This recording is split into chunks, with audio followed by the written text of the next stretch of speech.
The fallout from the winter gala did not wait for the sun to rise. At exactly 6 in the morning, the heavy oak doors of the Sterling estate were forced open. 3 members of the High Council marched into the grand foyer, their alpha pheromones deliberately flaring to suffocate the estate's staff. They had smelled the ozone in the blood last night. They knew Caleb Sterling was losing his mind, and they had come to strip him of his empire. Caleb was upstairs, his body completely shattered from the physical toll of suppressing his curse the night before. He couldn't even stand. So when Elder Blackwell demanded to see the Alpha, it wasn't Caleb who descended the grand staircase. It was Lyra. Stand aside, little human. We are not here to speak with a wolfless placeholder. Alpha Caleb's display of feral instability last night violates the Council's code of conduct. We demand to see him, now. Lyra did not speed up her descent. She wore a silk emerald robe that belonged to Caleb, completely drowning her in his terrifying scent.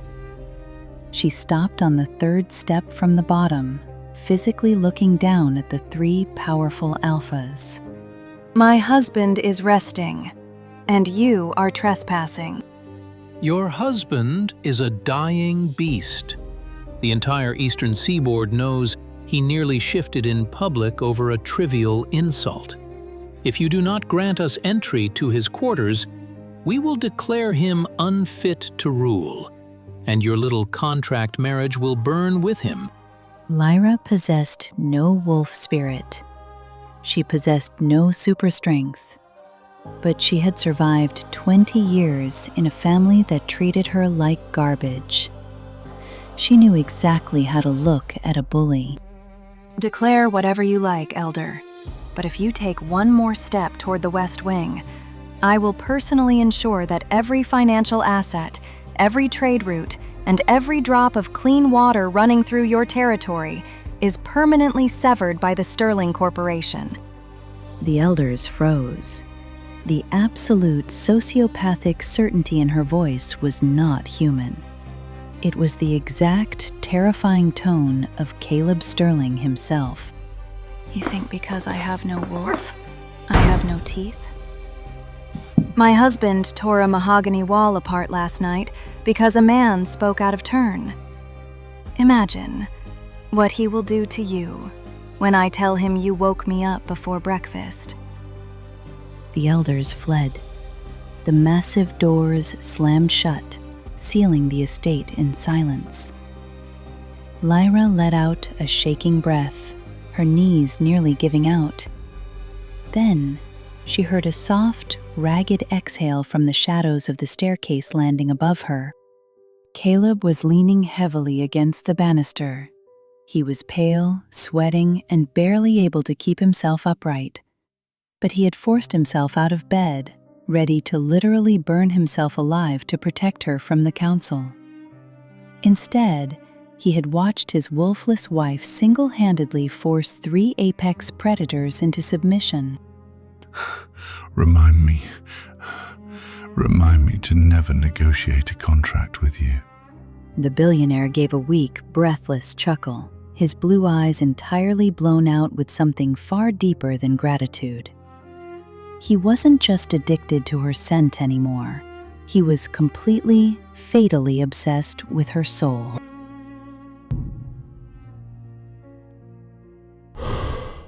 The adrenaline of facing down the High Council evaporated, leaving behind a heavy, suffocating exhaustion.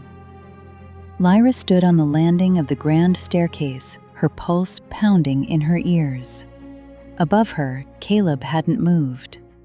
The most lethal alpha on the eastern seaboard was currently gripping the mahogany banister as if it were the only thing tethering him to the earth.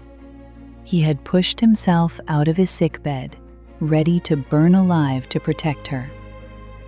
Now, with the crisis averted, the sheer physical toll of his curse was dragging him under. His knuckles were bone white. A thin sheen of cold sweat gleamed on his pale neck, and his chest heaved with ragged, broken breaths. You shouldn't be standing, Caleb. He didn't argue. He couldn't. Lyra climbed the remaining stairs and did something she had never dared to do before. She slipped her arm around his waist, wedging her shoulder under his arm. He was impossibly heavy, a mountain of muscle and scarred skin, but he deliberately shifted his weight, gritting his teeth so he wouldn't crush her. Together, they navigated the shadowed corridor back to his forbidden quarters. The air in his room still smelled faintly of ozone and old blood from his near transformation the night before. Caleb collapsed onto the edge of the massive four-poster bed, his head dropping into his hands. His broad shoulders shook. I couldn't even stand in front of them. The self-hatred in his voice was absolute, dripping with venom. This was the broken god stripped of his worshippers, drowning in his own perceived weakness. Lyra didn't offer empty platitudes. She didn't pat his arm and tell him it was fine. Instead, she stepped directly between his parted knees. You didn't have to. I stood for you. Caleb's breath hitched. He slowly lifted his head. His fractured blue eyes searched her face, looking for pity, but finding only fierce, unwavering loyalty. His large, trembling hands came up, hesitating for a fraction of a second in the empty air before gripping her waist. He pulled her forward, burying his face directly against the soft curve of her stomach. He didn't speak. He just held her there in the dark, his massive frame shuddering as he breathed in her scent like it was the only oxygen left in the world. Outside, a storm was brewing, but inside the gilded cage, the monster had finally found his sanctuary. My Luna. The High Council's Autumn Summit was a masterclass in beautiful deception. Hundreds of the territory's most lethal predators gathered under vaulted ceilings painted with gold leaf, wearing tailored suits and silk gowns, pretending they were civilized. But beneath the expensive perfume and the classical music, the air was thick with territorial pheromones. It was a battlefield of scent and dominance. For the past week, Caleb had not let Lyra out of his sight. Since the morning she stood between him and the council elders, his obsession had mutated into something terrifyingly absolute. Tonight, he had draped her in a gown of midnight velvet, a dress that had spent the entire night locked in his private cedar closet so that it was completely saturated in his terrifying, stormy scent. It was a biological warning to every man in the room. She belongs to the monster. Keep away. But a billionaire's power comes with obligations. For exactly 4 minutes, Caleb was forced to the other side of the ballroom to speak with the territory's trade ministers. 4 minutes. That was all it took for Lord Cassian to slip through the crowd and invade Lyra's space. It is a tragedy, really, seeing a creature as lovely as you chained to a ghost. He barely lets you breathe his air, does he? Cassian was a northern alpha visiting for the summit. He didn't just stand near Lyra, he deliberately encroached on her personal space, crowding her against the long banquet table.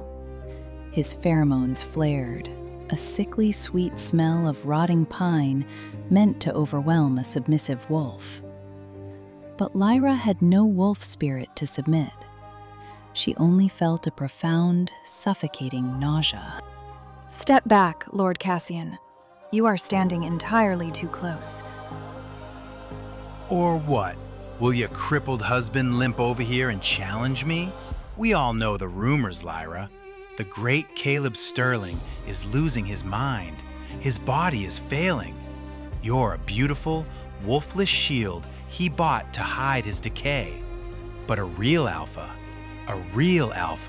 could offer you so much more than a gilded cage. Cassian made a fatal mistake. He reached out and wrapped his large, calloused fingers around Lyra's bare wrist. The temperature in the grand ballroom did not just drop, it collapsed. The frost hit the floor-to-ceiling windows so violently that the glass groaned under the thermal shock. Every alpha, beta, and omega in the room stopped breathing.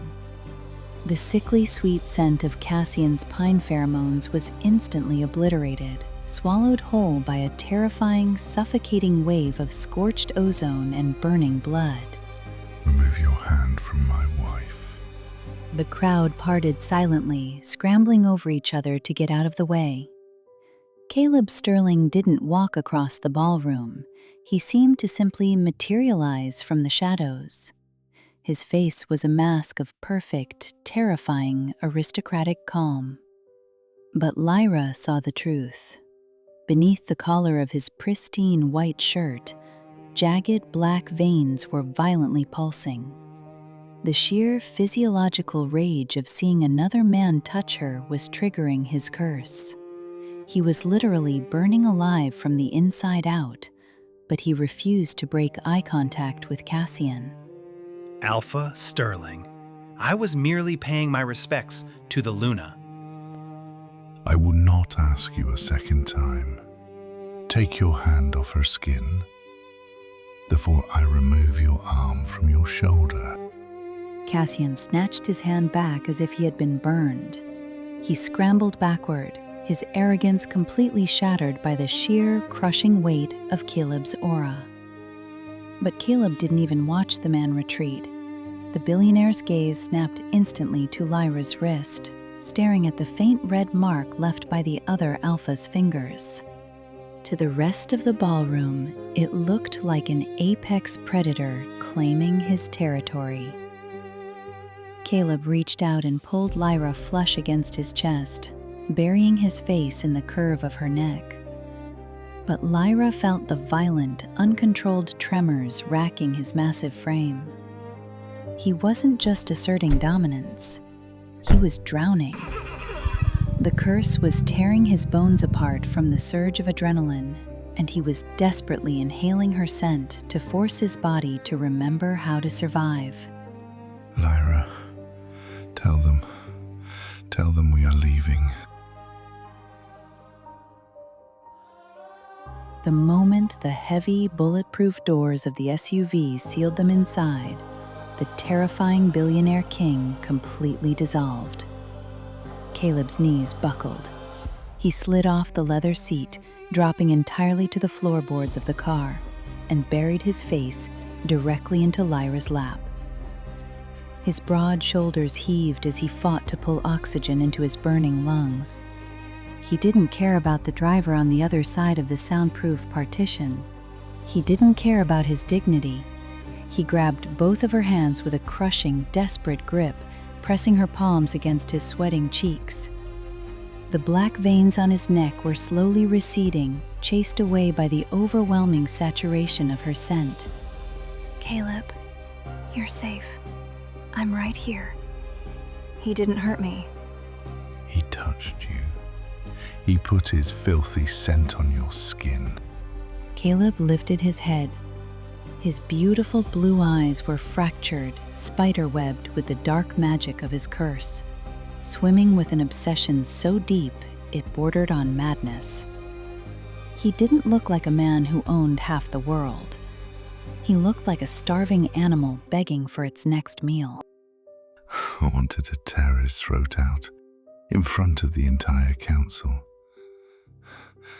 If you hadn't been there, if I couldn't smell you, I would have burned the entire building to the ground, just to wipe his scent from your wrist.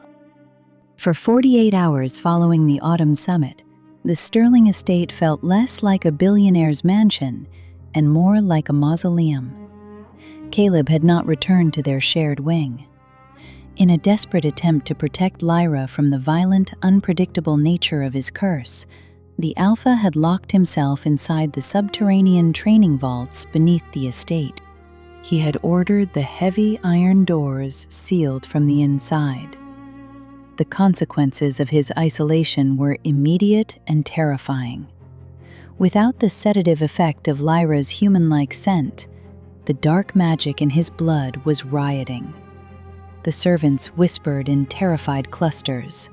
The temperature in the West Wing had dropped so severely that the water in the porcelain wash basins had frozen solid, and frost was creeping up the velvet wallpaper. Lyra was supposed to feel relieved. The monster was locked away, and she was safe in her gilded cage. But the mating bond between them, though still unconsummated, was a living, breathing thing. It hummed at the base of her neck, transmitting Caleb's physical agony directly into her bloodstream. It felt like a phantom pressure crushing her ribs. He was starving himself of her scent to prove he could survive without her, and it was killing him. On the evening of the second day, Lyra stopped pretending she was fine. She bypassed the terrified security guards, walked down the spiraling stone stairs into the absolute freezing darkness of the sub-basements, and stood before the iron door of the vault. The metal was coated in a thick layer of jagged white frost. She didn't knock.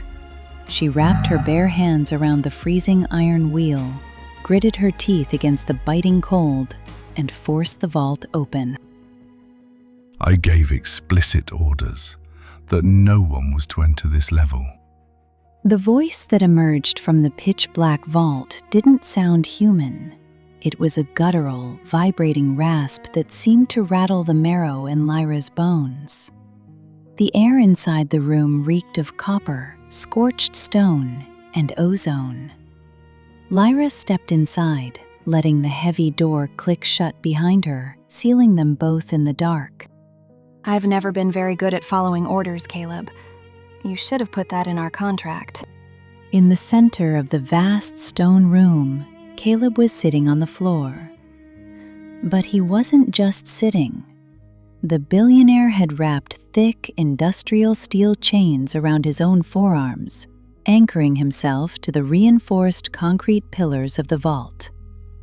He was treating himself like a rabid dog. When he lifted his head, Lyra's breath caught in her throat. He looked devastated.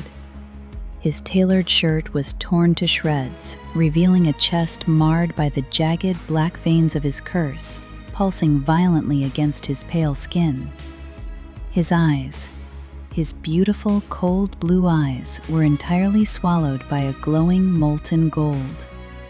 He was fighting the feral shift with every ounce of willpower he possessed. Get out, Lyra, before I forget that I am supposed to be civilized. He released a wave of pure alpha command. It was a physical wall of dominance, a pheromone strike designed to force any lesser wolf to drop to their knees and submit to his will.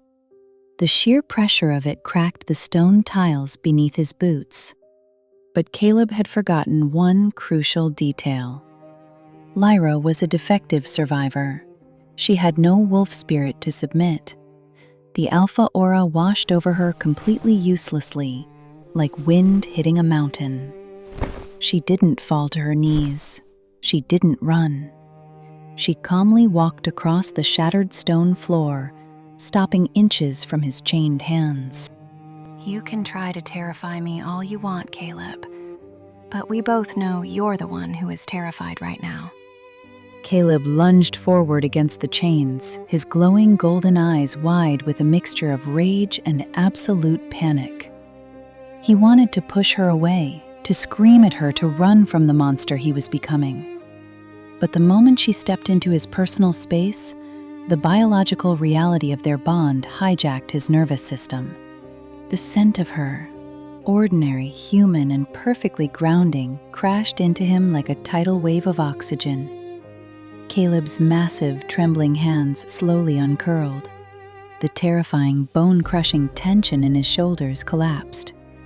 The black veins of dark magic creeping up his throat froze, then slowly began to recede beneath his collar. The molten gold in his eyes fractured, shattering back into the familiar, exhausted blue. You shouldn't be here. I could have killed you. You would tear your own arms off before you let those chains reach me, and you know it. Stop punishing yourself just because Cassian touched my wrist. Lyra sank to her knees on the frozen stone floor. She didn't hesitate. She reached out and wrapped her small, warm hands directly over his freezing, scarred knuckles, covering the heavy iron chains that bound him. Caleb shuddered violently at the contact, a ragged, pathetic sound tearing from the back of his throat. I am an addict, Lyra. I am a monster. And you are the only drug that keeps me sane. That isn't a marriage. It's a hostage situation. He dropped his forehead against her shoulder, his entire massive frame shaking with the force of his suppressed sobs. The apex predator who controlled the eastern seaboard was kneeling in the dirt, terrified of his own obsession, begging the woman he loved to save herself from him. Then it's a good thing I have no intention of paying the ransom. I'm staying right here.